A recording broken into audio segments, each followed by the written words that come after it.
The faceless neighbor. I had lived next to him for 3 years before he took off his mask. What I found behind that seemingly ordinary, joyful facade was a monster who, for a decade, had been the mastermind behind a string of unsolved disappearances in our sleepy little town. It all started when I helped him move a heavy trunk from his basement. I saw something that filled me with dread. A blood-stained shirt that matched the description of one worn by Alice, the girl who had vanished from our neighborhood just weeks ago. Panicked and shaken, I dug deeper, driven by a mixture of fear and morbid curiosity. Late at night, when he thought the world was asleep, Mr. Jenkins would visit his basement often. I noticed a pattern. He carried small, heavy bags out of his house, loading them into the trunk of his car and driving off to destinations unknown. Driven by a desperate need to unveil the truth, I decided to follow him one fateful night. The journey led us to a desolate, forgotten part of the nearby woods.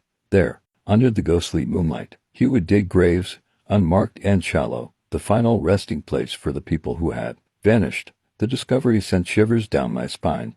Mr. Jenkins, the amiable old man next door, was responsible for these disappearances.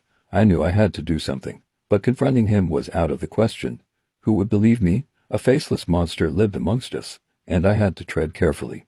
I began collecting evidence, careful not to alert him of my newfound knowledge. I photographed the areas in the woods, managed to get pictures of the bags he carried out every night, and even broke into his house when he was away to gather whatever damning evidence I could find. Each piece of the puzzle was a chilling confirmation of the ghastly truth. Finally, armed with enough evidence, I approached the local sheriff. The disbelief on his face mirrored my own when I had first made the discovery. But the evidence was irrefutable. A search warrant was issued, and our worst fears were confirmed. The friendly retiree was unmasked as the monster he truly was, bringing a horrifying chapter of our town's history to a close. In the aftermath, our town is still reeling from the shock.